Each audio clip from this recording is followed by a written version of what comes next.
Bayangkan jika suatu hari kau terbangun dan menyadari bahwa adikmu adalah pahlawan sejati dunia, sementara kau, si badut keluarga, hanya menerima gelar dan mahkota, layaknya seorang pemagang yang dipromosikan karena ketidaksengajaan. Menyaksikan keluarga, teman-teman, bahkan anjing virtual dari desa harus berpulang ke tempat yang lebih baik, ke dunia isekai yang terkenal itu, dan kau hanya bisa berpikir, tunggu, bukankah seharusnya ada rencana cadangan? Kemudian, bayangkan kau terlempar kembali ke masa lalu dengan kesempatan untuk memperbaiki segalanya, namun dengan satu detail kecil, ada mata jahat yang terus mengawasimu, seperti tetangga kepo yang tidak pernah tidur. Inilah titik awal perjalanan kita, seorang pahlawan yang hancur, seorang adik yang lebih layak mendapatkan pengakuan daripada Batman, dan dunia yang berada di ambang pengulangan kiamat dari nol. Menurutmu, bagaimana si bodoh yang gagal menjadi pahlawan ini akan berjuang sepanjang cerita? Itu adalah hal yang akan kita temukan bersama. Semua orang telah tewas. Di tengah medan perang, hanya satu orang yang masih bisa bicara. Ia dibantu oleh adiknya, yang memintanya untuk tetap tegar. Di hadapan mereka berdiri sesosok monster yang mengejek pemandangan itu. Melihat orang-orang lemah berjuang demi hidup seperti ini, sementara ia hanya menonton, terasa seperti jika ini adalah sebuah film Hollywood, seseorang pasti sudah meminta jeda dramatis untuk sekadar menjual popcorn. Sang penyihir menyuruhnya tutup mulut dengan merapalkan mantra api, namun sihir itu tidak memberikan dampak apapun pada lawan, dan makhluk itu memerintahkan mereka untuk berlutut. Seketika, kekuatan monster itu menghantam mereka. Keduanya langsung tersungkur, padahal itu seharusnya mustahil. Tidak peduli seberapa besar kekuatan yang seseorang miliki, itu tetap tak terjangkau. Mengalahkan dewa jahat sebagai manusia adalah hal yang mustahil. Serius, rasanya seperti pertarungan RPG di mana pemain lupa melengkapi senjata yang tepat. Sang kakak memberitahu Fiona bahwa ia akan mengulur waktu agar adiknya bisa melarikan diri, tetapi Fiona menolak, seraya mengambil pedangnya dari tanah. Ia berbalik, terkejut melihat adiknya berdiri tegak. Dunia akan berakhir jika mereka tidak mengalahkannya di sini. Tanpa bisa membunuhnya, setidaknya mereka bisa menyegelnya dengan sisa kekuatan ilahi dari pedang tersebut. Sang kakak berteriak menolak karena hal itu akan mengorbankan jiwanya. Itu sesulit menemukan kedai Starbucks yang kosong pada jam 8 pagi, tetapi Fiona meminta maaf karena ia harus meninggalkan kakaknya sendirian. Namun, meski hal itu terjadi, ia tetap ingin melindungi dunia ini. Kakaknya berteriak saat Fiona bersiap menggunakan kekuatannya dengan pedang itu. Ledakan besar terjadi, dan pedang berhasil ditancapkan ke tubuh monster tersebut. Ia mengeluarkan jeritan dahsyat, dan segalanya memudar saat Fiona mengucapkan selamat tinggal. Ketegangannya begitu tinggi hingga wifi pun mungkin akan terputus karena gugup. Maka, kakaknya hanya bisa melihat saat ia dan monster itu menghilang. Mengikuti tradisi, pahlawan yang menyelamatkan dunia, Grey Shepherd, dinobatkan sebagai kaisar. Grey menjadi kaisar dan pahlawan dari segala pahlawan dengan ketenaran dan kekayaan. Semua orang memujanya, manusia tertinggi yang menguasai rahasia sihir. Ia adalah penyintas dari berbagai negara benua, ditakdirkan untuk menjadi kaisar yang agung. Itu adalah rencana yang begitu berisiko sampai-sampai Batman pun akan berkata, tunggu sebentar, kawan. Namun Grey merasa semuanya sia-sia. Adiknya lah yang menyelamatkan dunia. Ia ingin melindungi adiknya dan senyum rekan-rekannya, tetapi ia tidak bisa menyelamatkan satupun dari mereka. Tahta ini dibangun di atas tumpukan mayat. Semua orang telah tiada. Separuh dunia telah tersapu bersih. Fiona menghabiskan hidupnya menyegel monster yang akan bangkit kembali dalam 1 milenium. Keheningan yang tersisa terasa secanggung seseorang yang menyukai fotomu dari tahun 2010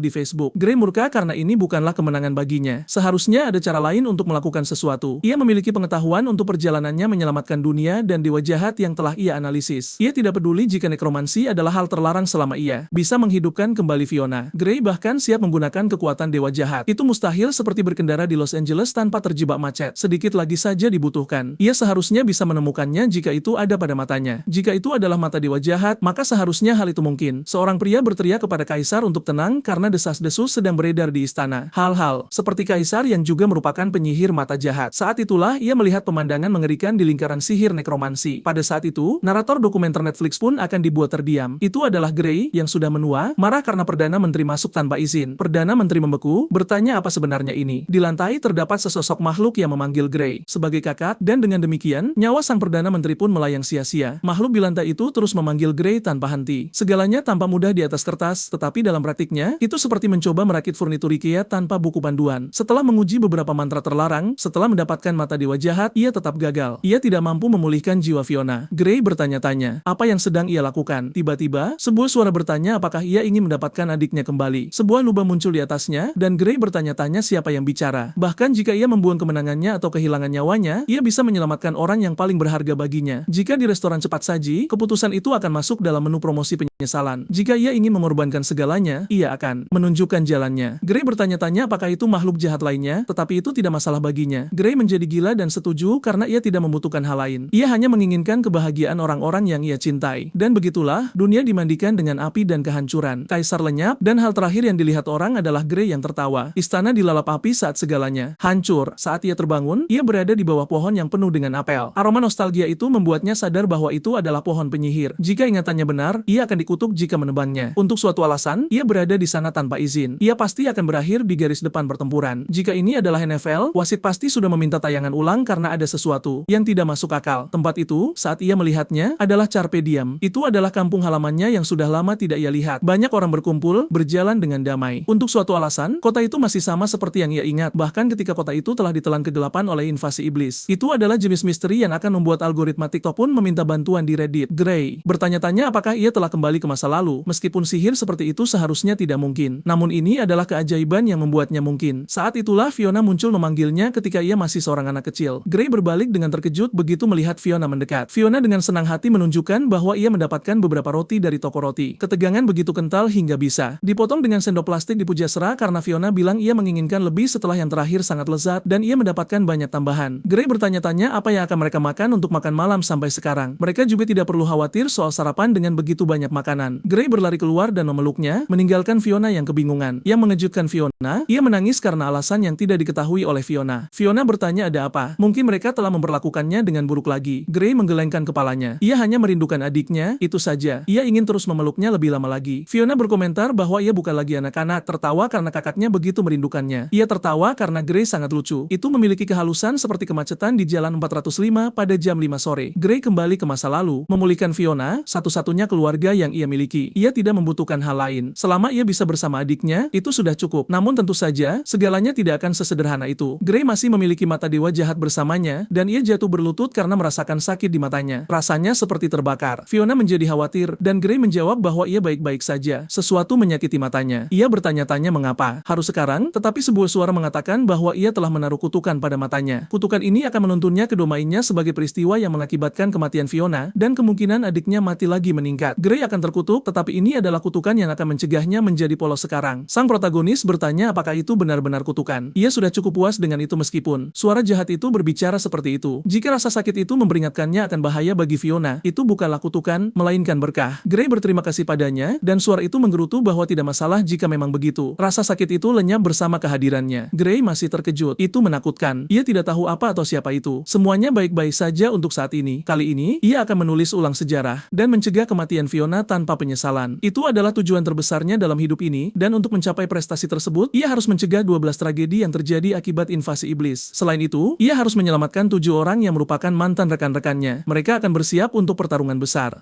Dengan cara ini, mereka bisa mencegah kematian populasi dan Fiona. Gray akan mampu mencapai akhir yang sempurna dengan cara ini. Fiona membangunkan kakaknya dari lamunan dengan teriakan. Ia sudah memanggilnya sejak tadi, tetapi Gray mengabaikannya sepenuhnya. Ia berjanji akan membantu membawakan air bersama roti dan memberikannya kepada Gray untuk kembali lebih dulu. Fiona bilang ia akan kembali nanti, tetapi Gray kesulitan bahkan untuk membawa tas roti yang berat itu. Ia bertanya-tanya apakah itu batu karena beratnya tidak masuk akal. Namun adiknya membawanya dengan mudah. Ia sudah kuat sejak saat itu. Tiba-tiba, sebuah suara berteriak memanggil Gray saat ia dalam perjalanan pulang. Mereka bertanya apakah ia meninggalkan adiknya dan berjalan sendirian karena ia bukan apa-apa tanpanya. Untuk seseorang yang bahkan tidak menghasilkan uang, ia masih bisa mendapatkan banyak roti, dan mereka tidak menyukainya. Seperti dugaan, orang-orang itu memperlakukan Gray dengan buruk dan ingin mengambil rotinya. Namun Gray berbalik dan langsung memukul pria itu, mengejutkan dua lainnya. Ia hanya melempar pria itu ke tanah dan langsung membuatnya pingsan. Sekarang ia bisa mengingat segalanya dengan jelas. Mereka adalah orang-orang yang merundungnya karena lemah dan karena ia seorang yatim piatu. Setiap kali mereka melakukan ini, Fiona lah yang datang menyelamatkannya. Bagi adiknya, Gray lah yang butuh perlindungan. Dua orang lainnya bergegas untuk bertarung juga, tetapi Gray sudah siap kali ini. Ia menangkis pukulan salah satu dari mereka dan melemparkannya ke tanah seolah-olah itu bukan apa-apa. Orang satunya lagi yang tersisa mundur dengan ketakutan, bahkan memohon bantuan, tetapi Gray langsung menangkapnya. Sama seperti di kehidupan masa lalunya, Fiona melindunginya, tetapi kali ini Gray yang akan melindunginya. Mereka tidak perlu khawatir. Terbakar atau membeku tidak akan meninggalkan jejak apapun. Jadi, ia hanya akan meninggalkan beberapa memar. Setelah semuanya berakhir, protagonis hanya menghela napas. Gray bisa menggambar lingkaran sihir dengan penglihatannya. Itulah kekuatan mata jahat. Tidak butuh waktu lama bagi Fiona untuk muncul, tidak mengerti apa yang sedang terjadi. Ia berbalik dengan wajah paling polos, mengatakan bahwa mereka memulai perkelahian, dan Gray hanya mengurus mereka. Ia tidak perlu khawatir karena ia sudah menyelesaikannya. Namun tiba-tiba, Fiona berlari karena Gray jatuh ke tanah. Tubuhnya tiba-tiba roboh, dan sang protagonis pingsan hingga membuat Fiona khawatir. Saat ia terbangun, ia bingung di mana ia berada karena itu tidak tampak seperti tempat tidur kerajaan. Itu terlihat seperti rumahnya di kampung halamannya. Tampaknya ia benar-benar telah kembali ke masa lalu. Fiona memanggilnya, lega karena Gray benar-benar telah bangun. Ia menghela kenapa saat menyadari bahwa ia memang sempat pingsan. Adiknya mengatakan bahwa ia tiba-tiba jatuh dan tidak membuka matanya sepanjang hari. Bahkan penyembuh tua itu tidak tahu apa yang terjadi. Kepala desa mengatakan bahwa Gray membuat adiknya khawatir dan harus lebih berhati-hati. Gray meminta maaf karena membuat mereka semua khawatir. Kemudian ia merasakan sakit di tubuhnya lagi. Seluruh tubuhnya menjerit kesakitan. Fiona bergegas membantu Gray agar tidak terlalu banyak bergerak. Ia akan menyiapkan camilan sekarang. Jika ia tidak cukup beristirahat, ia akan mengikat kakaknya dan memaksanya untuk melakukannya. Gray bertanya kepada kepala desa tahun berapa sekarang dan ia menjawab dengan khawatir apakah ia terbentur kepalanya hingga melupakan tanggal. Seperti dugaan, dunia itu adalah masa lalu yang ia kenal. Itu adalah waktu di mana pahlawan penyelamat belum ada. Carpe Diem adalah tempat Gray dan Fiona tinggal. Bahkan sebagai yatim piatu, mereka tidak tahu akan berakhir hidup seperti ini. Ia hanya ingat bahwa kepala desa menemukan mereka dan membawa mereka ke hutan terdekat dari desa. Kepala desa adalah mantan instruktur tentara dan memberi mereka tempat tinggal, tetapi mengajari sihir dan anggar. Seiring berjalannya waktu, pahlawan penyelamat terbentuk dan 5 tahun kemudian, Fiona mengorbankan hidupnya sendiri demi menyelamatkan umat manusia. Gray harus melindunginya. Ia masih memiliki pengetahuan tentang kehidupan masa lalunya, tetapi tidak memiliki kekuatan yang diperlukan. Saat sang protagonis meminta untuk berlatih, kepala desa terkejut. Gray tidak punya pilihan. Untuk melindungi Fiona dan mencegah tragedi, itu perlu dilakukan. Kepala desa bingung tentang apa yang ia bicarakan, tetapi ia setuju selama Gray begitu bertekad untuk tidak mundur. Fiona kembali bertanya apa yang dilakukan kakaknya. Gray berdiri untuk melakukan pelatihan dan adiknya bergegas memintanya untuk segera beristirahat, tetapi ia tidak punya waktu untuk itu. Meskipun ia tidak mengerti apa yang dibicarakan kakaknya. Jadi Gray pergi dengan kepala desa keluar rumah. Kondisinya sekarang belum baik dan kepala desa akan membuatnya berolahraga ringan untuk saat ini, tetapi Gray menolak. Ia tidak ingin kepala desa menahan diri. Kepala desa terkejut karena ia tiba-tiba merasakan semangat bertarung yang luar biasa darinya. Protagonis kemudian menciptakan lingkaran sihir dan melancarkan serangan ke arah kepala desa, yang menghindar karena terkejut. Keduanya mulai bertarung, tetapi serangan kepala desa tidak berpengaruh sama sekali. Ia dibiarkan bingung tentang apa yang terjadi dengan Gray. Ia selalu menjadi pria dengan afinitas sihir yang kuat. Ia selalu memiliki hati yang baik dan ragu untuk menyakiti orang lain, tetapi Gray yang sekarang tidak memiliki keraguan yang diketahui kepala desa. Mata itu adalah milik seseorang yang telah mengambil ratusan nyawa musuh. Fiona bahkan khawatir pada kakaknya saat melihat ia jatuh batuk darah. Kepala desa mengatakan bahwa keseimbangan antara tubuh dan mana terganggu. Ia perlu memperkuat dirinya terlebih dahulu. Kepala desa memberitahu Fiona untuk merawatnya saat ia akan bersiap untuk latihan. Dan begitulah hari-hari latihan bersama Fiona dimulai dengan Gray mencoba mengimbangi adiknya. Dilatih oleh orang yang ingin ia lindungi memang aneh, tapi tidak buruk. Ia hanya memiliki beberapa waktu damai tersisa di samping adiknya. Tubuhnya perlahan menjadi lebih kuat. Ia bisa melihatnya menggunakan sihir. Waktu berlalu dan Fiona berkomentar bahwa latihan hari ini juga menyenangkan. Tubuh Gray tampaknya berkembang dengan baik, mungkin berkat Fiona. Menyenangkan bagi Fiona untuk berlatih. Juga, ia selalu melakukan segalanya sendirian, tetapi dengan Gray, segalanya berubah. Itulah mengapa mereka harus terus berlatih bersama mulai saat itu. Gray setuju, meskipun ia khawatir. Di jalan, Fiona melihat kerumunan yang tampak berisik. Saat mereka mendekat, Gray membeku. Ia menunjuk untuk pergi ke arah lain karena ramai dengan orang. Setelah pria itu tiba di desa, saat itulah tragedi mereka dimulai. Jika Fiona terpilih, itu hanya akan menuju jalan kematian. Gray tahu ia tidak bisa membiarkan Fiona bertemu pria itu. Dunia mereka ditakdirkan untuk kehancuran oleh dewa jahat, bencana yang bangkit setiap milenium, memanipulasi umat manusia. Juara merencanakan perjalanan keselamatan. Salah satunya adalah orang yang terpilih oleh pedang suci. Orang-orang terpilih ini, yang disebut pahlawan, dipilih oleh seorang pendeta dari Badan Keselamatan. Di kehidupan masa lalunya, Fiona adalah kandidat pahlawan wanita dan Gray akan mencegahnya kali ini. Fiona mendengarnya menyarankan perjalanan ke Nilon dalam 4 hari perjalanan pulang pergi. Gray menyebutkan ia mendapatkan beberapa peralatan dari pandai besi yang perlu dikirimkan dan ingin Fiona melakukannya untuknya. Ia berniat menjauhkannya dari desa. Gray akan tinggal untuk membantu kepala desa, tetapi Fiona menyadari ada sesuatu yang tidak beres dengan protagonis. Akhir-akhir ini, Gray selalu berwajah sedih. Jika ada sesuatu yang mengganggunya, ia bisa membicarakannya. Ia menjawab bahwa bukan hanya adiknya, tetapi ia mengalihkan pembicaraan dengan mengatakan bahwa itu hanya cuaca yang aneh. Gray memintanya untuk tidak khawatir. Jadi Fiona berkemas dan pergi. Ia adalah satu-satunya orang yang tidak bisa dibagikan kebenaran oleh Gray. Sementara itu, pria itu berada di tengah desa bersama orang-orang yang berkumpul. Ia adalah penyeleksi juara yang dipilih oleh Badan Keselamatan dan akan menilai kandidat. Semua orang terkejut karena pria seperti itu datang ke desa. Jika tidak ada yang mengajukan diri, maka desa tersebut akan dianggap sesat karena mengikuti dewa jahat. Salah satu dari mereka yang memperlakukan Gray dengan buruk mengatakan bahwa mengalahkannya mungkin bisa memberinya semua uang di dunia. Orang-orang melihat bahwa ia adalah anak kedua tukang kayu. Mungkin ia bisa lulus tes. Tidak ada aturan, tetapi penyeleksi meragukan pria itu bisa mengerti. Siapapun yang melumpuhkan lawan menang. Pria itu bersemangat karena ia tidak perlu menang menahan diri sampai ia menang. Penyeleksi mengatakan bahwa pria itu harus menyerah sesegera mungkin. Kemudian ia mencoba meninju penyeleksi. Ia membalas dengan pukulan brutal yang membuat pria itu terbang. Ia bahkan tidak bisa menangani serangan seperti itu setelah segalanya. Ia berteriak untuk bangkit dan bertarung demi menyelamatkan dunia, untuk menghancurkan Dewa Iblis. Orang-orang di sekitar melihat penyeleksi membunuh pria itu di depan mereka. Dan begitulah ia berteriak untuk orang berikutnya, melangkah maju dan mencoba keberuntungan mereka. Ia bilang desa itu penuh sampah, tidak ada kandidat potensial. Ia pergi sambil berteriak, mencari juara yang diberkati yang mampu menyelamatkan dunia. Tidak ada yang ingin terlibat dalam pertempuran dan mati, tetapi penyeleksi menunjuk seorang pria dengan fisik bagus dan menyarankan ia mengikuti tes. Pria itu khawatir karena ia memiliki anak dan tidak akan pernah bisa menjadi juara seperti itu, tetapi penyeleksi tetap memanggilnya untuk menyelamatkan dunia dan meninggalkan keluarganya. Ia ditarik dan diseret sementara anak-anak memohon untuk membiarkan ayah mereka pergi. Pria itu menendang anak-anak yang menghalangi keselamatan umat manusia. Pria itu tidak berpikir ia akan mampu melakukan itu. Ia tidak pernah memukul orang seumur hidupnya. Jika memang demikian, penyeleksi akan membuatnya belajar cara menggunakan kekerasan mulai sekarang. Keduanya mulai bertarung dan penyeleksi berteriak agar pria itu memukulnya. Jika tidak, ia akan kehilangan nyawanya dan pria itu membungkuk ketakutan. Saat itulah seseorang menghentikan senjata sebelum mengenai dirinya. Itu adalah Grey yang mengatakan ia akan mengambil tes menggantikannya. Satu orang per desa seharusnya cukup. Di dunia sebelumnya, Fiona lah yang menyelamatkan pria ini. Jika ia menggantikannya, segalanya akan berubah. Penyeleksi melihat bahwa ia menggunakan sihir dan memiliki keuntungan dalam pertarungan jarak dekat. Ia bersiap untuk menyerang protagonis, menertawakan perapalan sihir dan melihat tidak ada yang tersisa. Saat tertawa, ia bahkan tidak menyadari bahwa Grey muncul di belakangnya. Penyeleksi berbalik, terkejut begitu melihat lingkaran sihir. Dengan demikian, ia melepaskan sihir, mengejutkan penyeleksi karena menggunakan mantra api semacam itu. Grey tidak wajib menjawab pertanyaannya. Sebaliknya, ia menyiapkan serangan lain. Pria itu lari, tidak mengerti bagaimana seorang amatir bisa menggunakan 3 mantra berbeda. Ia terkejut. Ini adalah juara yang muncul setiap milenium. Ia tahu ia menemukannya pada Grey. Ia memohon pada juara, sambil menangis untuk menyelamatkan umat manusia. Grey menjawab bahwa di masa depan yang akan ia ciptakan, ia tidak diperlukan. Dan begitulah ia mengakhiri pertempuran dengan tembakan sihir terakhir ke arah pria itu. Perayaan disiapkan untuk menyambut juara baru. Mereka hampir tidak percaya bahwa yatim piatu berhasil menjadi juara yang begitu kuat. Grey menjawab bahwa itu tidak istimewa. Ada beberapa juara lainnya di seluruh dunia, tetapi orang-orang tetap merasa ia mengesankan. Mungkin ia bisa menyelamatkan jika itu terjadi. Ia akan memiliki kesempatan untuk mengubah slogan tokonya untuk iklan. Yang lain berargumen karena lebih peduli pada Grey daripada yang lain. Orang-orang yang dulu memperlakukannya dengan buruk bahkan mendekat untuk berbicara. Mereka semua membungkuk, memohon pengampunan karena telah berbicara buruk tentangnya selama ini. Mereka tidak tahu ia sekuat ini atau bahwa ia akan menjadi juara masa depan. Grey menjawab bahwa cederanya bukan apa-apa, tidak dibandingkan dengan apa yang ia alami. Orang-orang itu senang dengan tanpa rasa malu meminta maaf. Grey menyuruh mereka menjauh. Sebaliknya, ia lebih suka mereka berkomitmen untuk melindungi Fiona. Ia bahkan tidak tahu kapan ia harus meninggalkan desa dan mereka berjanji akan melindunginya dengan nyawa mereka. Mereka menyadari belum melihat Fiona untuk beberapa waktu. Grey mengejar adiknya yang terisolasi, duduk jauh dari semua orang. Saat ia mendekat, ia bertanya mengapa adiknya ada di sana. Ia menjawab ia tidak tahu dan menjauh, di mana Grey menahannya bertanya apakah ia marah. Fiona menyangkalnya, tapi hanya merasa ia tidak lagi tahu siapa kakaknya. Tiba-tiba, ia melakukan pemilihan juara tanpa berkonsultasi dengannya dan mengirimnya jauh dari desa. Grey ragu untuk menjelaskan, yang membuat Fiona kesal karena ia mengesampingkannya. Ia tidak bisa mengatakan apa yang terjadi di kepalanya, bahkan ketika mereka seharusnya menjadi keluarga dan saling percaya. Grey menjawab bahwa ia selalu memikirkan hanya satu hal, itu adalah kebahagiaan adiknya. Agar itu terjadi, ia akan menyelamatkan dunia. Ini adalah perjamuan terakhir mereka. Jadi ia menyarankan mereka bisa mengucapkan selamat tinggal dengan senyuman. Bahkan merasa sedih, mengikuti Grey kembali ke desa. Kemudian, Grey pergi untuk mengucapkan selamat tinggal kepada kepala desa. Ia mengatakan bahwa apapun yang mereka katakan, ini akan selalu menjadi rumahnya. Apapun yang terjadi, ia harus kembali ke rumah. Grey mengatakan ia punya sesuatu yang penting untuk diberitahukan kepadanya, yang mengejutkannya karena begitu formal. Dalam 3 tahun, tentara iblis akan menyerang desa dan orang-orang akan mati. Kepala desa terkejut karena Grey memberitahunya semua ini, tetapi ia akan menjaga kewaspadaan tetap konstan. Kepala desa masih tahu bahwa protagonis akan melakukan yang terbaik sebagai juara. Grey menjawab bahwa ia akan melakukan segalanya untuk menyelamatkan semua orang. Pada akhirnya, protagonis tidak melihat Fiona dan adiknya tidak datang untuk mengucapkan selamat tinggal. Ia ingin melihat wajah adiknya satu kali lagi karena ia tidak tahu kapan ia akan melihatnya lagi. Ia pikir lebih baik begini. Fiona tidak perlu terlibat dalam perang. Grey ingin menghindari akhir terburuk yang mungkin terjadi karena itu. Tiba-tiba, ia mendengar suara. Itu adalah Fiona yang muncul siap untuk perjalanan. Ia akan menemaninya agar mereka bisa pergi bersama. Fiona bahkan menunjukkan bahwa ia menerima persetujuan penyeleksi setelah selesai dengannya. Itu adalah perjalanan pertamanya dan ia bersemangat, tetapi Grey mendorongnya pergi, menolak dan menyuruhnya kembali sekarang. Perjalanan itu berbahaya, tetapi justru itulah mengapa Fiona tidak akan meninggalkan kakaknya sendirian. Mereka adalah keluarga. Mereka harus selalu saling mendukung. Grey membeku saat menyadari adiknya mengingat kata-kata dari masa lalu. Ia sendiri yang mengatakan mereka harus selalu saling mendukung, tetapi Grey terkejut karena Fiona mengatakan mengatakan hal serupa di kehidupan masa lalunya. Fiona sama sekali tidak ingin dipisahkan dari kakaknya. Jika kakaknya mati, tidak akan ada orang untuknya. Sekarang Gray bisa mengerti. Perasaan Fiona masih sama seperti di dunia masa lalu. Fiona mengatakan bahwa jika Gray tidak membawanya, maka ia akan pergi dalam perjalanan sendirian. Sambil menghela napas, protagonis setuju. Lebih aman bepergian bersama daripada sendirian. Fiona senang tentang hal ini. Dan begitulah mereka berangkat. Perang antara manusia dan iblis masih akan memburuk.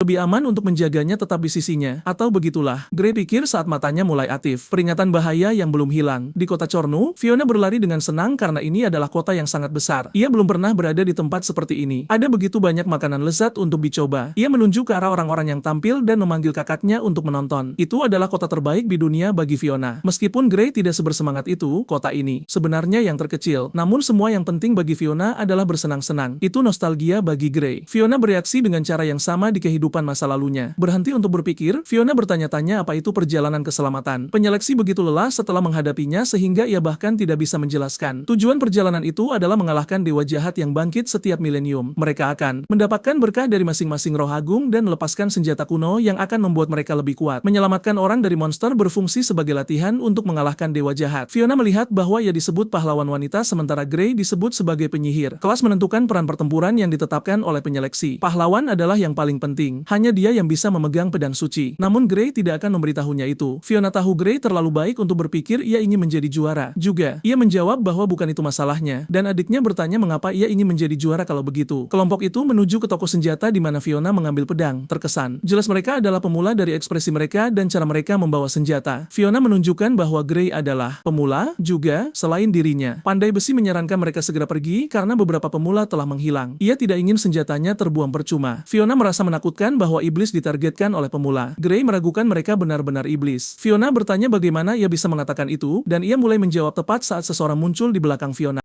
Mereka menangkap Gray dan Fiona dan menutup mulut mereka. Pada saat yang sama, sang protagonis tahu persis siapa orang-orang itu. Mereka dibawa ke lokasi lain dan didorong ke tanah. Mereka memerintahkan mereka untuk bertindak patuh atau mereka akan membunuh gadis yang bersama mereka. Gray wajahnya ditendang sementara Fiona memeriksa apakah kakaknya baik-baik saja. Ia juga baik-baik saja, meskipun segalanya. Tiba-tiba Ezekiel berkomentar bahwa mereka cukup tidak beruntung untuk terlibat dalam hal ini. Gray terkejut melihatnya di sana, meskipun Ezekiel sendiri tidak tahu siapa ia. Ezekiel Iglesias adalah tanker yang bergabung dengan tim Gray di masa lalunya. Pada saat itu, mereka dikepung oleh beberapa iblis dalam pertempuran. Hanya saat mereka begitu dekat dengan dewa jahat dan Fiona menjadi target. Pada saat itu, Gray berteriak agar adiknya menjauh dari serangan itu. Tapi Ezekiel adalah orang yang melindunginya, sehingga yang lain bisa mengalahkan monster itu. Ezekiel, bagaimanapun, adalah target beberapa serangan sekaligus. Meski begitu, ia berteriak agar rekan-rekannya terus maju karena ia yakin mereka bisa menang. Untuk mengalahkan dewa jahat dan menyelamatkan dunia, Gray tidak ingin, tetapi Fiona membawanya bersamanya. Ezekiel mati sebelum dewa jahat ditemukan. Ia adalah rekan kedua yang ingin diselamatkan Gray. Mereka seharusnya bertemu dengannya di waktu lain, tetapi rupanya ia tertangkap oleh bandit kali ini. Ezekiel bercanda bahwa bahkan dengan Gray menatapnya, ia hanya menyukai wanita yang berpenampilan menarik. Ezekiel menceritakan bahwa ia sedang bersenang-senang dengan seorang wanita di bar dan tiba-tiba muncul di sana. Sekarang ia marah karena ia diganggu tepat pada momen terbaik. Fiona menghela napas. Pada perilaku ini, Ezekiel masih sama seperti yang diingat Gray. Rumor tentang pemula yang menghilang di kota tampaknya benar. Jika mereka menginginkan seseorang untuk ditangkap dan dijual, warga biasa akan lebih baik. Gray mengatakan mereka menginginkan juara. Bandit-bandit itu mengincar mereka karena suatu alasan. Orang-orang ini dikenal sebagai pemburu juara. Beberapa bangsawan ingin membeli juara untuk bergabung dengan pasukan mereka. Orang-orang yang menangkap dan menjual juara disebut pemburu juara. Fiona tidak percaya bahwa orang melakukan hal seperti itu kepada orang lain. Ezekiel setuju mereka semua bodoh, tapi ia bisa mengerti mengapa mereka menginginkan juara. Itu disponsori oleh agensi. Pemburu menangkap juara yang tidak berpengalaman dan menjualnya dengan nilai tinggi. Gray ditangkap dengan sengaja agar mereka bisa menghentikan perburuan pahlawan. Mereka terhubung dengan tragedi pertama dan wilayah yang dihargai Gray hancur. Ezekiel bertanya bagaimana ia tahu begitu banyak, mencurigai sang protagonis. Gray menjawab bahwa itu tidak masalah. Mereka harus bergegas dan melarikan diri. Ia berpura-pura tidur untuk mencari tahu kemana mereka dibawa, tetapi mereka masih tidak bisa membebaskan diri dari ikatan. Gray menjawab bahwa itu bukan masalah. Ia akan membebaskan mereka semua sekarang. Jadi ia menggunakan matanya dan ikatan Ezekiel dan Fiona terlepas. Bahkan Ezekiel dibiarkan bertanya-tanya bagaimana Gray melakukan hal seperti itu. Ia menjawab bahwa ia hanya menggunakan telekinesis dan membebaskan semua orang juga. Gray mengatakan bahwa sekarang mereka semua harus pergi dan membuka pintu untuk melarikan diri. Para juara khawatir karena pemburu seharusnya jauh lebih kuat dan protagonis mengatakan ia melihat senjata mereka, jadi mereka bisa mengambilnya kembali di jalan. Mereka menyerbu ke ruangan di mana senjata berada dan semua orang mengambilnya. Ezekiel dan Fiona merasa lebih tenang sekarang karena karena mereka bersenjata lagi. Mereka semua aman dan hanya perlu berurusan dengan para bandit. Fiona menyuruh kakaknya pergi bersama, tetapi Gray memintanya untuk menunggu. Ada beberapa sel lain, dan Gray ingin membebaskan semua orang terlebih dahulu. Ezekiel mengatakan itu tidak buruk dari sisinya dan akan menemaninya. Sementara itu, para bandit sedang menginterogasi para juara yang dipenjara. Mereka bahkan ingin bersenang-senang memukuli salah satu dari mereka untuk menghabiskan waktu. Tiba-tiba mereka mendengar suara dan berbalik. Itu Ezekiel yang berkomentar tentang bagaimana mereka memiliki hobi kotor. Para bandit menyerbunya saat mereka melihat ia telah membebaskan diri, dan Ezekiel membela diri dengan mudah dari serangan lemah mereka. Serangan seperti itu tidak berhasil, dan Ezekiel membuat mereka semua terbang. Bandit lain melarikan diri, khawatir karena orang ini bahkan bukan Rocky. Fiona tidak akan membiarkannya melarikan diri seperti itu, dan dengan cepat menggunakan pedangnya untuk melakukan serangan. Ezekiel memujinya karena bagus, dan Fiona menjawab bahwa ia banyak berlatih setelah segalanya. Pertarungan berlanjut, dan mereka berhasil menyelamatkan lebih banyak orang. Mereka akhirnya menemukan pintu keluar dan sekarang bisa pergi. Saat mereka melangkah keluar, mereka segera melihat bahwa mereka dikepung oleh beberapa orang bersenjata. Seorang pemburu menghela napas karena barang dagangan harus tetap diam dan tidak mencoba melarikan diri. Semua pemburu pemula dikalahkan, dan ia memerintahkan yang tersisa untuk menjatuhkan senjata mereka kecuali mereka ingin terkena hujan panas sekarang juga. Fiona tidak ingin menyerah begitu saja, tetapi bandit menunjukkan ia memiliki sandera, dan mereka tidak bisa menolak sekarang. Mengingat hal ini, Fiona dan Ezekiel menjatuhkan senjata mereka dengan napas berat. Sebagai hukuman atas pemberontakan, pemburu memutuskan ia akan membunuh pria itu dan menggunakan wanita itu. Salah satu pemburu mendekat untuk menangkap Fiona. Ia suka melihat ekspresi jijik di wajahnya, tetapi kemudian ia berhenti sejenak ketika ia melihat ada sesuatu yang tidak beres. Saat Fiona melihat, pria itu mati di belakangnya karena sihir es. Gray menggunakan serangannya untuk menjauhkan pria itu dari Fiona. Bandit lain menyuruhnya berhenti karena mereka masih memiliki sandera, tetapi Gray mengurus mereka segera tanpa mengkhawatirkan apapun. Pemburu berteriak agar yang lain membunuh penyihir itu sekarang juga. Mereka menembakkan ratusan anak panah ke arah protagonis. Fiona melangkah ke depan, khawatir dengan kakaknya, tapi Gray memeluknya erat dan menggunakan sihirnya lagi untuk melindungi diri. Ia membekukan semua anak panah dan kemudian membunuh beberapa pemburu. Ia meninggalkan pemburu terakhir, dan Gray bertanya apa yang ia berniat lakukan sekarang. Pria itu mengambil senjatanya dan menyerang protagonis dengan marah. Gray menghindar, bertanya apakah hanya itu yang ia miliki setelah begitu ketakutan. Ia tidak lebih dari pencuri rendahan, dan Gray menghindari serangan barunya. Bandit itu menjadi murka karena ia dipandang dengan cara ini. Kemudian Gray memperingatkan di atasnya, dan pria itu melihat ke atas tepat saat sihir es besar disiapkan untuk mengenainya. Setelah pertarungan berakhir, para juara berterima kasih kepada Gray karena menyelamatkan hidup mereka. Gray menjawab bahwa mereka tidak perlu khawatir dan memberi mereka tas untuk diambil dan pergi. Itu adalah tas penuh emas yang dimiliki pemburu juara. Ia berharap orang-orang itu bisa menyelamatkan lebih banyak orang. Kemudian Gray jatuh berlutut, efek dari menggunakan sihir yang begitu kuat masih memengaruhi tubuhnya yang lemah. Ezekiel mendekat, berkomentar bahwa ia bukan penyihir biasa. Sang protagonis bertanya apa yang ia bicarakan. Ia hanya seorang Rocky. Tetap saja, Ezekiel belum pernah melihat Rocky melakukan semua ini dan bertanya apakah ia bisa bergabung dengannya di timnya. Gray setuju, berterima kasih kepada Ezekiel atas bantuannya dan berdiri. Ezekiel masih tidak mengerti bagaimana Gray tahu namanya, tapi itu tidak masalah untuk saat ini. Segalanya tentang dia cukup aneh. Kembali di kota, Fiona kelelahan. Itu adalah perjalanan panjang dari tempat persembunyian. Setelah mengambil tanggung jawab, mustahil bagi orang-orang itu untuk kembali setelah apa yang Gray lakukan pada mereka. Fiona hanya ingin bergegas dan mandi. Ia menabrak seseorang, menyebabkan donat mereka jatuh ke tanah. Ia dengan cepat meminta maaf dan berjanji akan membelikan yang lain. Di depannya, seorang wanita menyuruhnya berlutut dan memohon pengampunan. Wanita lain memberitahu Brenda bahwa ia mengerti kegembiraannya, tetapi marah karena makanan itu memalukan. Brenda mengoreksi dirinya sendiri. Itu adalah tugas bangsawan untuk menunjukkan keringanan hukuman kepada rakyat biasa. Di belakangnya, Catherine setuju dengan Brenda apapun yang ia katakan. Brenda menyadari bahwa kelompok Fiona adalah tipe yang baru saja. Memulai perjalanan mereka dan bertanya apakah mereka tahu tentang juara yang hilang. Ia sangat yakin tentang menyelamatkan mereka. Di mana Fiona dengan senang hati menjawab bahwa segalanya sudah terselesaikan. Brenda kehilangan semua aura kebanggaannya dalam sekejap. Fiona mengatakan bahwa kakaknya mengurus para bandit. Ia juga menyelamatkan semua orang yang hilang. Brenda tidak percaya bahwa orang yang mengabaikannya adalah orang yang menyelesaikan kasus tersebut. Fiona dibiarkan bingung dan bahkan mendengar namanya salah. Brenda mengatakan ia adalah seorang Einhorn, keluarga penguasa selama beberapa generasi, penuh dengan pendekar pedang yang kuat. Fiona kesal karena Brenda menghina Gray dengan mengatakan ia menggunakan metode kotor. Dalam hal ini, Brenda menantangnya untuk menilai kekuatan dan martabatnya. Protagonis tidak melihat alasan untuk bertarung. Ia baik-baik saja dengan adiknya membanggakan tentang menjadi kuat. Brenda kesal karena ia menyebut namanya dengan begitu berani. Dalam kehidupan masa lalunya, Brenda adalah saingan tim Gray. Mereka tidak pernah bersatu, itu, tetapi kadang-kadang membantu satu sama lain. Karena Brenda diabaikan, ia menjadi marah dan memutuskan untuk menyerang terlebih dahulu. Bahkan Catherine dikirim terbang dengan kekuatannya. Ezekiel membela diri, hampir tidak percaya bahwa gadis ini begitu keras kepala. Brenda menyiapkan serangannya dengan pedang dan mendekati Gray. Keluarganya mengalami masa-masa sulit, tetapi kekuatan Brenda sangat nyata. Untuk mencegah mereka terluka, Gray memutuskan ia akan menggunakan mata jahatnya. Ia meluncurkan serangan dengan pedangnya, dan Gray melangkah mundur. Brenda dibiarkan bingung bagaimana ia melewatkannya. Ia menghindar dengan mudah. Saat ia bertanya, Gray bersiap untuk melakukan serangan balik. Dengan demikian, ia kehilangan pedang dari tangannya, dan Brenda dikirim terbang. Gray mencegahnya jatuh dan bertanya apakah ia baik-baik saja. Ia tidak ingin bertarung dengannya. Brenda mendorongnya, marah karena seseorang seperti dia menyentuhnya. Ia memutuskan untuk pergi tanpa waktu yang terbuang untuk orang-orang ini. Brenda tahu bahwa Gray tidak menganggap pertarungan itu serius sejak awal. Ia akan menginginkan balas dendam. Fiona khawatir membiarkannya pergi seperti itu, tetapi Gray menjawab bahwa ia akan tenang nanti. Ezekiel bertanya mengapa mereka pergi ke pemakaman untuk mengunjungi kuburan atau sesuatu seperti itu. Gray menjawab bahwa ia ingin meminjam sesuatu, dan yang lain tampak bingung. Dan tiba-tiba, tangga tersembunyi muncul di hadapan mereka. Kuburan ini milik seorang juara dari 1000 tahun yang lalu bernama Albert, yang dikenal sebagai Aegis. Ezekiel tidak mengerti bagaimana orang biasa seperti Gray bisa tahu begitu banyak. Gray menyadari selama kekacauan dengan pemburu bahwa ia harus mendapatkan baju besi untuk Fiona dengan cepat. Tempat itu sangat besar. Mereka bahkan tidak bisa membayangkan akan ada koridor seperti ini di bawah kuburan. Itu adalah lokasi yang dilindungi oleh perisai ilahi dari juara kuno. Selama perjalanan, Gray merasakan sesuatu yang aneh dan berbalik untuk melihat ke belakang. Itu mungkin hanya tikus dan laba-laba lain, dan ia memutuskan untuk mengabaikannya. Kelompok itu terus berlanjut sampai mereka mencapai pintu besar. Fiona mendekat dan membuka pintu. Ini adalah penjaga kuburan, memastikan baju besi kejahatan jatuh ke tangan yang layak. Baju besi itu mengatakan untuk memberikan 6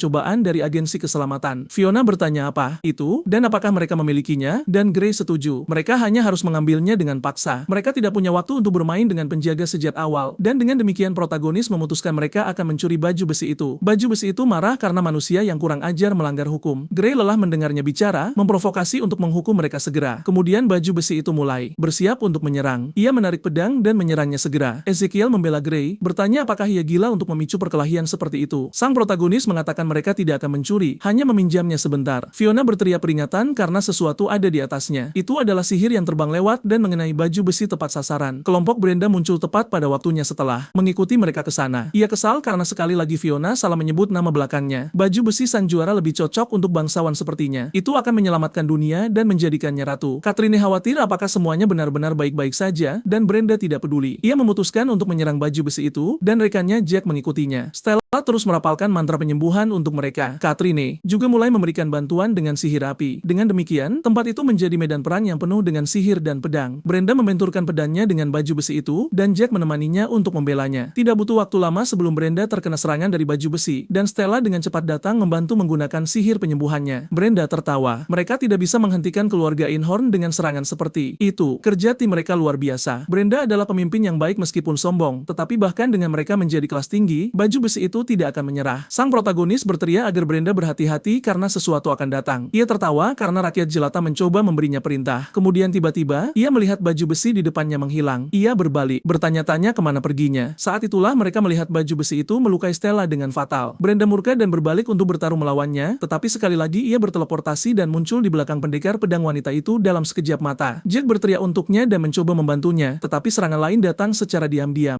Catherine juga tersungkur akibat kekacauan di medan perang. Gray menyadari ia berteleportasi dan perlu membela mereka, jadi ia mulai menyiapkan sesuatu menggunakan mata jahatnya. Serangan baru datang, kali ini mengenai baju besi tepat sasaran. Brenda berlari untuk membantu Stella dan berteriak agar adiknya tetap bersamanya. Gray akan mengutuk Stella dengan hadiah waktu agar lukanya tidak memburuk, tetapi ia harus menemukan spesialis penyembuhan. Brenda mengeluh karena ia akan mengambil baju besi itu untuk dirinya sendiri ketika mereka belum kalah. Namun, mereka semua terluka setelah pertempuran. Sebagai anggota keluarganya, Brenda tidak akan pernah mempertimbangkan untuk mundur di saat seperti itu. Gray tiba-tiba matanya bekerja, melihat kematian Brenda dan semua kelompoknya. Brenda hampir tertawa melihatnya menangis ketika ia bahkan tidak pernah bisa mengalahkannya. Dalam kehidupan sebelumnya, Brenda umumnya mendapatkan jalannya. Bahkan pada akhirnya, ia bertindak sendiri dan mereka kehilangan banyak kekuatan pertempuran. Agar Fiona hidup, Brenda harus bekerja dengannya juga. Sang protagonis memintanya untuk mundur sekarang. Ia tidak bisa membiarkannya mati seperti ini. Sebagai tanggapan, Brenda kembali memerah. Kemudian ia setuju, tapi mereka akan menyelesaikan masalah nanti. Brenda merasakan penghinaan seumur hidup, tapi melihat betapa seriusnya Gray tentang hal itu. Ia bertanya-tanya apa apa yang ia maksud dengan tidak membiarkannya mati seperti ini. Ia tidak tahan dengan pria itu, tetapi Brenda dan kelompoknya mundur. Ezekiel bertanya apakah mereka bisa membiarkan mereka pergi begitu saja, bahkan ketika mereka bisa memiliki bala bantuan. Tapi Gray lebih suka memiliki lebih sedikit orang untuk dilindungi karena ini adalah lawan yang jauh dari biasa. Baju besi itu kembali menyerang protagonis dengan pedangnya, dan Fiona datang untuk menyerang dari atas juga. Tapi kemudian baju besi itu muncul di belakangnya, berteleportasi. Gray menggunakan sihir es dan membelanya dari serangan yang masuk. Ia bisa menangani ini. Itu berbahaya jika ia muncul di belakangnya. Ezekiel memposisikan dirinya di depan Fiona untuk melindunginya dari serangan. Kemudian Gray mengambil tanggung jawab untuk terutama melawan baju besi, dan tak lama kemudian ia berteleportasi ke punggungnya juga. Tapi ia membela diri dari serangan itu dengan sihir esnya. Sihir itu menempel pada pedang dan mengenai baju besi setelah menangkapnya dalam jebakannya sendiri. Tapi meskipun begitu, ia berhasil berteleportasi ke punggung sang protagonis. Ia melepaskan serangan kuat sementara Fiona berteriak untuk kakaknya. Gray menghindar, tapi dibiarkan bingung tentang apa yang terjadi karena ia yakin ia telah menangkapnya. Tapi kemudian ia menyadari ada sesuatu yang salah. Sekarang ia bisa melihat mereka telah salah tentang ini selama ini. Baju besi itu mengatakan ia tidak layak menjadi juara keselamatan, tetapi Gray menjawab bahwa itu tidak masalah baginya. Bukan dia yang akan memutuskan itu. Jadi ia bersiap sekali lagi, memukul baju besi dengan sihir berulang kali. Saat itulah, jelas bahwa tidak ada satu, melainkan 4 dari mereka selama ini. Gray yakin ia telah menangkapnya dalam serangan itu, tapi ketika ia muncul kembali tanpa cedera, ia memikirkan kemungkinan itu. Ada beberapa dari mereka, dan dengan menjadi tidak terlihat, itu bisa menipu lawannya sehingga tampak seperti berteleportasi. Baju besi itu binasa, tetapi tidak akan mengakui protagonis sebagai yang layak. Tapi bagi Gray, itu tidak masalah. Pula, sekarang ia akan membuat baju besi itu meleleh dengan sihirnya sendiri pula. Saat semuanya berakhir, Gray jatuh berlutut dan Fiona datang membantunya. Ia mengatakan ia baik-baik saja, hanya sedikit lelah, hampir tidak sadarkan diri. Tiba-tiba mereka menyadari sesuatu muncul di depan mereka. Saat mereka melihat, itu adalah baju besi kutukan kejahatan. Sosok muncul tertawa karena ia tidak pernah membayangkan para penjaga akan dikalahkan. Fiona terkejut oleh hantu itu, tetapi Ezekiel berpikir itu semacam ingatan. Gray memberitahu juara Albert bahwa mereka membutuhkan baju besinya untuk keselamatan sempurna dan akan mengembalikannya. Albert mempertanyakan mengapa ia ada di sana karena itu semua adalah kesalahannya. Ia mulai berteriak untuk tidak ditipu, tetapi sebelum mengungkapkan identitasnya, ia menghilang. Ezekiel bingung dan Fiona bertanya apakah Gray dan Albert adalah teman. Ia menyangkal pernah melihatnya sebelumnya, dan Gray khawatir jika Albert salah mengiranya sebagai orang lain. Bagaimanapun, bagian terpenting sekarang adalah sesuatu yang lain. Fiona harus mengenakan baju besi itu, bahkan jika ia tidak merasa layak untuk itu. Gray menjawab bahwa ia ingin melindunginya, jadi ia memintanya untuk melakukannya demi kebaikannya sendiri. Fiona mengenakan baju besi itu, bertanya apakah itu terlihat bagus padanya. Gray dan Ezekiel setuju bahwa itu terlihat bagus padanya. Ia tertawa karena ia sebenarnya sangat menyukainya. Mereka telah menyelesaikan apa yang harus dilakukan di sana, dan Ezekiel bertanya kemana mereka akan pergi sekarang. Di kota Radred, itu adalah benteng yang terletak di antara pegunungan Kelsus dan Flama, tempat di mana jatuhnya umat manusia dimulai. Dalam kehidupan masa lalu, invasi iblis jauh lebih buruk. Orang-orang menyebut kota yang jatuh itu sebagai tragedi pertama dan salah satu yang terburuk. Namun tragedi ini belum terjadi dalam versi ini. Jika Gray bisa menghentikan invasi, maka mereka akan punya waktu untuk mengumpulkan kekuatan dan menjaga Fiona tetap hidup. Adiknya mengambil beberapa camilan setelah menunjukkan lisensi juaranya, dan Gray terkejut bertanya kapan ia membeli semua ini. Ia mendengar bahwa mereka bisa mandi dan mendapatkan pakaian di penginapan jika mereka menunjukkan lisensi mereka. Ezekiel mengatakan bahwa para tuan tanah akan memiliki masalah dengan segalanya dihancurkan oleh iblis, jadi mereka pasti mensponsori juara seperti ini. Jadi Fiona dan kelompoknya mendekat untuk melapor di penginapan. Pemiliknya menyambut mereka dan mengatakan bahwa toko itu bebas digunakan untuk juara manapun selama makan. Ezekiel menyebutkan bahwa itu aneh. Cara semua orang menatapnya seolah-olah mereka ketakutan. Gray berpikir ini sebenarnya masuk akal. Tiba-tiba sebuah suara berteriak agar berhenti, memohon. Pria itu menangkap pelayan untuk membuatnya menghiburnya. Pria lain meminta untuk melepaskannya karena ini bukan tempat seperti itu, tetapi pria itu meninju pria yang berteriak di wajah untuk membungkamnya. Pria itu marah karena mereka pikir mereka punya hak untuk menyangkal hal-hal kepada juara. Ia berniat memberi pelajaran kepada pelayan itu sekali dan untuk selamanya. Siapapun yang mencoba menentang mereka akan menemui akhir yang sama. Fiona lah yang berdiri dan menempatkan dirinya di jalan juara itu. Ia tidak akan membiarkan ia melakukan apa yang ia inginkan dan menyakiti lebih banyak orang. Saat kota kuat Radred jatuh, beberapa pertahanan hebat runtuh bersamanya. Alasannya adalah pemburu pahlawan. Ada sedikit orang di benteng karena hilangnya orang, dan kemudian ada kematian saingan yang terjadi. Dan akhirnya, juara kotor yang menghancurkan Radred. Juara itu tertawa karena seorang gadis mencoba berbicara dengan orang dewasa seperti itu. Kemudian ia menyerangnya memutuskan untuk menunjukkan pelajaran. Ia terlalu lambat dan Fiona melompatinya. Ia mencoba menyerang dengan pedangnya, tetapi pria itu membela diri dengan lengannya yang tidak terluka. Kemudian ia mengirimnya kembali seolah-olah tidak terjadi apa-apa. Fiona terkejut karena baju besinya menahan gerakan itu. Ia menerima serangan kuat, tetapi baju besi itu menyerapnya, dan Fiona melanjutkan pertempuran. Tetap saja, tidak ada serangan adiknya yang melakukan apapun pada pria itu. Juara itu menangkap lengan Fiona dan menghentikannya, dan kemudian ia melemparkannya ke tanah dengan gerakan. Serangannya bahkan tidak meninggalkan meninggalkan goresan pada juara itu, dan ia tertawa karena ia benar-benar tampak mencoba menyerang dengan semua yang ia miliki. Kemudian saatnya untuk memberi pelajaran. Ia tidak akan menahan diri hanya karena ia seorang gadis kecil. Tapi tiba-tiba, sihir api muncul di belakang juara itu.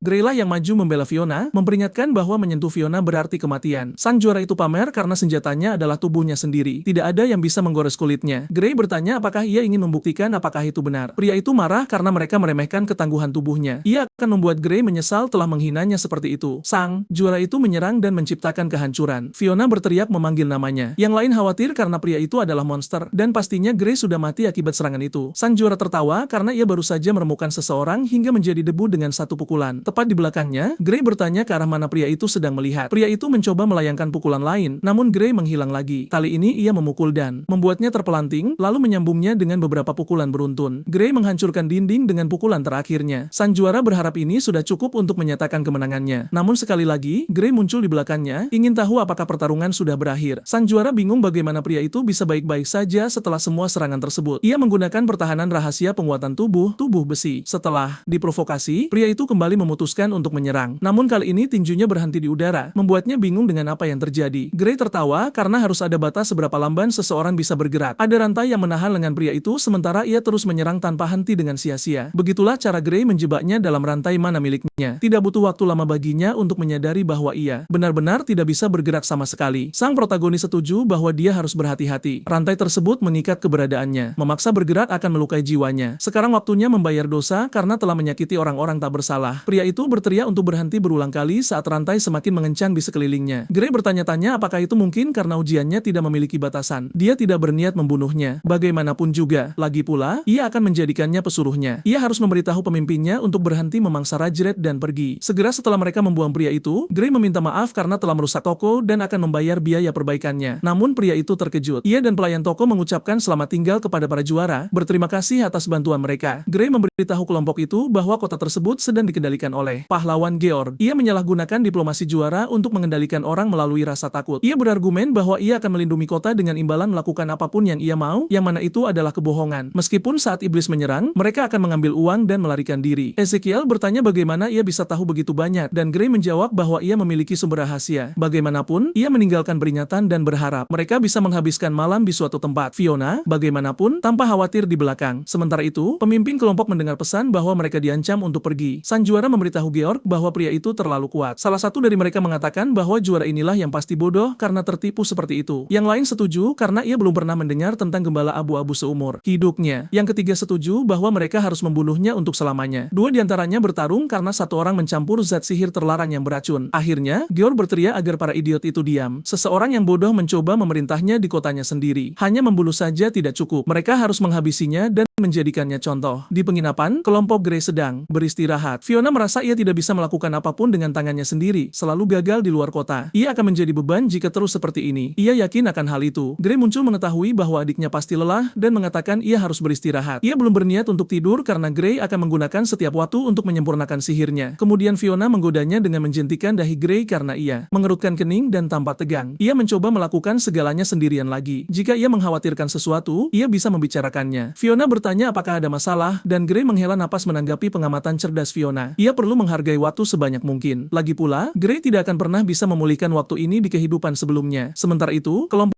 Georg menyerbu kota mencari Gray. Mereka menghajar mereka, yang menolak bicara atau mengatakan mereka tidak tahu apa-apa. Mereka akan melakukan apa saja untuk menemukan Gray. Jika tidak, mereka akan membunuh warga sipil. Sesosok orang keluar membuka pintu kamarnya saat mereka menyerbu penginapan. Itu adalah Fiona. Salah satu pria melihat bahwa dia adalah wanita yang cantik. Fiona memperingatkannya untuk tidak macam-macam dengan mereka, meskipun itu hanya gumaman rendah, dan ia melumpuhkan para pria itu dengan serangan cepat. Saat mereka tidak menduganya, ia tidak bisa membiarkan kakaknya berjuang sendirian sepanjang waktu. Para pria itu berkumpul saat Fiona berdiri di depan mereka. Ia sangat kuat, dan tak lama kemudian mereka semua lari dalam keputusasaan. Gray selalu tahu adiknya menakutkan saat sedang marah. Mereka tidak bisa melakukan ini. Para pria itu lari untuk menyelamatkan diri. Mereka ingin melapor kembali kepada Georg bahwa semuanya telah berjalan buruk. Ezekiel muncul menangkap salah satu dari mereka yang mencoba melarikan diri setelah meninggalkan bar. Para pria itu benar-benar mengira mereka bisa kabur dari penginapan tanpa meminta maaf. Jadi Ezekiel membawa kembali para pria itu ke dalam penginapan, mencegah mereka melarikan diri. Ia masih belum sadar sepenuhnya, tapi ini kesempatan latihan yang sempurna. Setelah dihajar, mereka mengatakan mereka berada di bawah perintah Georg. Parah, juara di kota ini benar-benar memalukan. Ezekiel mengatakan mereka tidak akan pernah menyesalinya. Mereka tidak akan pernah bisa menguasai kota ini jika mereka setengah hati seperti itu. Gray setuju, tetapi orang-orang ini memiliki niat buruk. Mereka harus melanjutkan perjalanan untuk saat ini. Waktunya membersihkan sampah. Ia akan memastikan tidak ada parasit yang tersisa di sana. Sementara itu, seorang pria terkejut karena ini seharusnya menjadi mimpi buruk. Dan salah satu juara Georg muncul untuk memberitahu pria itu bahwa ini adalah akhir perjalanannya. Ia memohon untuk menunggu karena ia akan menang kali ini dan memberikan uang yang mereka tuntut. Tapi sang juara tahu pria ini sudah terjerat hutang yang dalam saat ini. Pria itu menangis putus asa karena ia dipaksa berjudi dan kehilangan semua yang ia miliki. Sudah jelas bahwa permainan itu juga dicurangi. Mereka berbohong di depan wajahnya yang membuat sang juara jengkel atas tuduhan tersebut. Dan ia menendang wajah pria itu karena bicara omong kosong. Saat ia mulai menghajar pria itu, ia memohon ampun. Sang juara tersenyum karena ia bukan iblis. Ia akan menghapus hutangnya jika ia menjual istri dan anaknya. Pria itu menolak karena mereka adalah harta karunnya, dan sang juara tertawa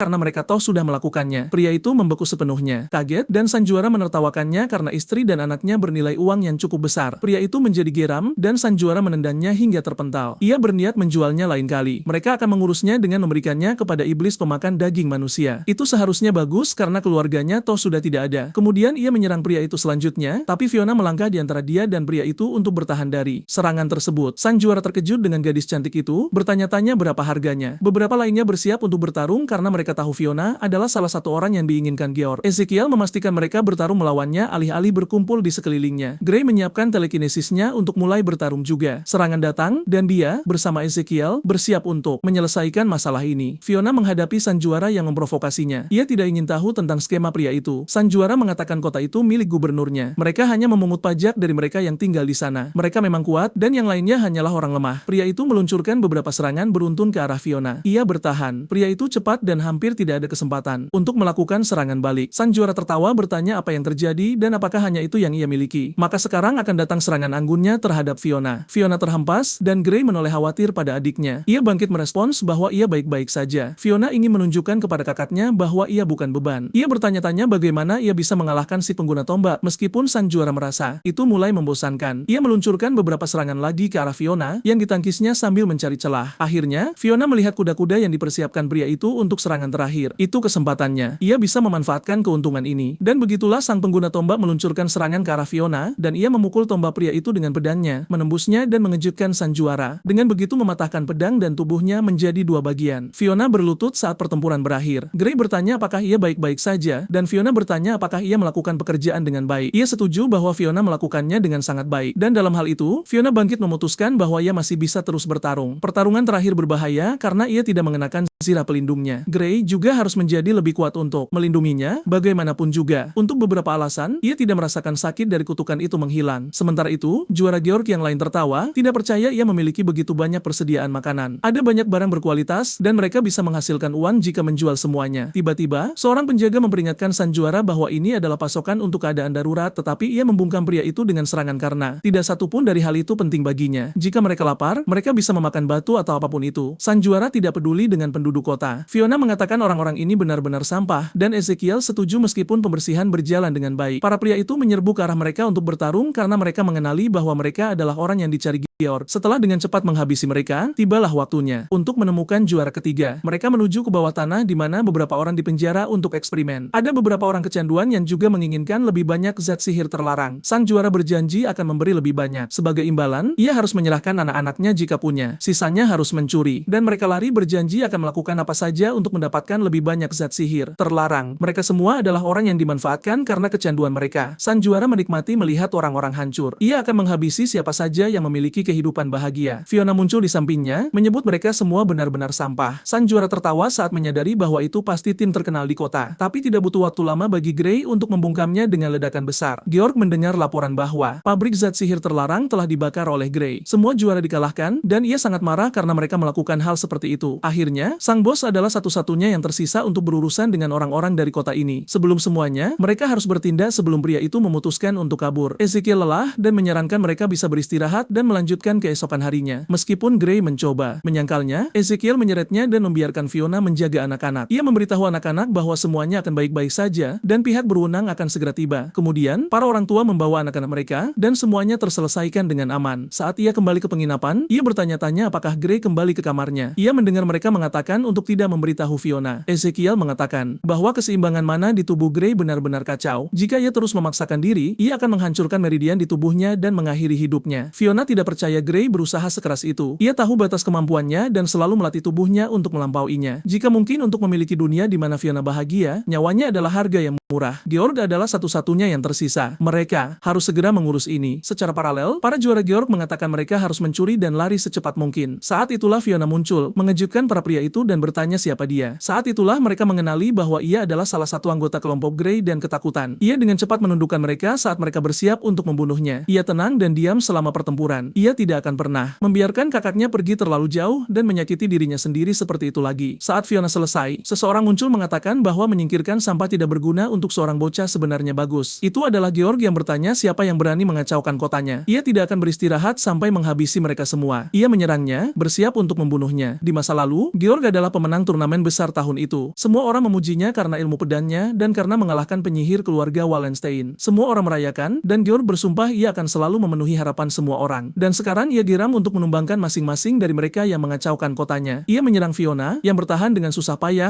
sampai-sampai pedang Fiona akhirnya patah hingga membuatnya terkejut. Teknik Georg adalah menghancurkan targetnya. Ia akan menyayatnya dengan cara yang sama. Sekarang gilirannya, tetapi sebelum serangan itu bisa mengenai, sesuatu mengejutkannya. Penghalang sihir tingkat tinggi melindunginya. Ini adalah pertahanan dari salah satu zirah suci. Fiona mengatakan itu adalah zirah penting yang diberikan kakaknya. Pria itu tidak akan pernah bisa menembus zirah seperti itu. Jika ia tidak bisa melukainya, maka Georg memutuskan untuk menghabisinya dengan cara lain. Jadi ia melemparkan bola berduri di depannya. Bola berduri itu meluncur ke arah Fiona untuk menahannya. Sangkar api penyucian adalah mantra yang mengisolasi target dan memblokir gangguan fisik. Meskipun sihir gelap dilarang, ia masih cukup terampil di dalamnya. Ia bisa menikmati kehilangan kesadaran saat memasuki keputusasaan. Georg hanya menatapnya dalam adegan aneh ini. Sekarang karena wanita itu dinetralkan, ia bertanya-tanya apakah harus menghabisinya. Saat ia mencoba memutuskan apa yang harus dilakukan, Georg mundur saat serangan datang dari tanah. Itu adalah Gray yang mengatakan ia membuat pilihan yang tepat untuk tidak langsung membunuhnya. Georg melihat Gray terburu-buru untuk menyelamatkan adik kecilnya, yang sangat disayangkan karena ia adalah pahlawan dan tidak akan bisa dikalahkan. Ezekiel mengakui pria itu kuat. Lawan seperti ini adalah masalah bagi penyihir. Tapi Gray bertekad karena siapapun yang menyakiti Fiona akan menemui ajalnya di tangannya. Jadi ia melepaskan serangan raksasa dan kuat terhadap Georg. Pria itu membalas serangan tersebut, mengayunkan pedangnya ke arah ledakan sihir. Pedangnya mampu memotong bahkan api, dan itu akan bekerja dengan baik pada dagingnya juga. Ia kemudian menerjang ke arah Gray. Gray mempertanyakan bagaimana ia bisa bertindak seperti itu padahal ia sangat kuat. Juara harus melindungi orang. Georg menjawab bahwa ia tidak akan pernah mengerti. Ia belum pernah menghadapi iblis tingkat tinggi. Itu bukan sesuatu yang bisa dimenangkan oleh manusia. Alih-alih menyelamatkan dunia, masuk akal untuk mengambil semua kekayaan yang mungkin dan bertahan hidup. Lagi pula, ini adalah era di mana para juara bisa berbuat sesuka hati. Gray mengatakan ia menyedihkan, takut kalah dari iblis seperti itu, yang membuat Georg semakin geram, dan ia menggunakan sangkar api penyuciannya padanya juga. Ia akan membuat pria itu menelannya. Gray ditahan oleh duri-duri sesaat kemudian. Ezekiel terkejut melihat apa yang terjadi di depannya. Sementara Georg tertawa karena ini adalah penghalang yang hanya bisa dibuka dan ditutup oleh penciptanya. Saat itulah cahaya kuat muncul dari dalam duri. Dari dalam duri, beberapa mawar muncul saat Gray menyelamatkan Fiona. Georg terkejut. Seharusnya mustahil bagi mereka untuk selamat. Gray menyangkal penyerapan mana dengan mantranya dan dengan cepat menangani penghalang tersebut. Dari dalam, itu aslinya dibuat oleh iblis. Manusia seharusnya tidak tahu cara menggunakannya. Pengguna tombak sebelumnya juga tampaknya menggunakan barang-barang iblis, bahkan ketika mereka harus bertarung melawannya. Fiona meminta maaf karena membuat masalah lagi. Gray menjawab tidak apa-apa. Kemudian ia meminta Ezekiel untuk menjaga adiknya sekarang. Georg menyadari itu adalah kesalahan. Ia seharusnya tidak pernah mempercayai alat seorang penyihir. Lagi pula, seorang pendekar pedang harus membunuh dengan pedangnya. Dalam hal itu, ia akan menunjukkan teknik yang ia latih dan gunakan selama turnamen besar. Dan Georg mempersiapkan serangan yang datang dengan cepat ke arahnya. Ezekiel melindungi Fiona sementara serangan itu datang untuk menghantam Gray. Ia menghilang dengan serangan yang mengenainya secara langsung. Mereka bahkan tidak bisa mempercayainya. Tidak ada bagian tubuhmu yang tersisa. Georg tertawa karena Gray tidak mampu mengalahkan bahkan seorang manusia. Tapi Gray muncul di belakangnya. Karena pada akhirnya, bahkan dengan pedang, ia tidak kompeten. Ia bisa dengan mudah melampaui serangannya, hanya merasakan kekuatan kekuatannya dan menghindarinya. Georg hampir tidak percaya ia kalah bahkan sebagai seorang juara. Saat itulah rantai sihir menahannya di kaki, dan kemudian beberapa tombak muncul di atas kepalanya. Gray menjawab bahwa jika ia seorang juara, ia seharusnya bisa menangani semua ini. Dan akhirnya, pertempuran melawannya berakhir saat serangan menghantam Georg. Kembali ke penginapan, Ezekiel bertanya apa yang harus mereka lakukan sekarang karena mereka telah berurusan dengan parasit. Gray mengatakan mereka akan tetap di kota. Hampir waktunya roh air suci memberikan berkahnya.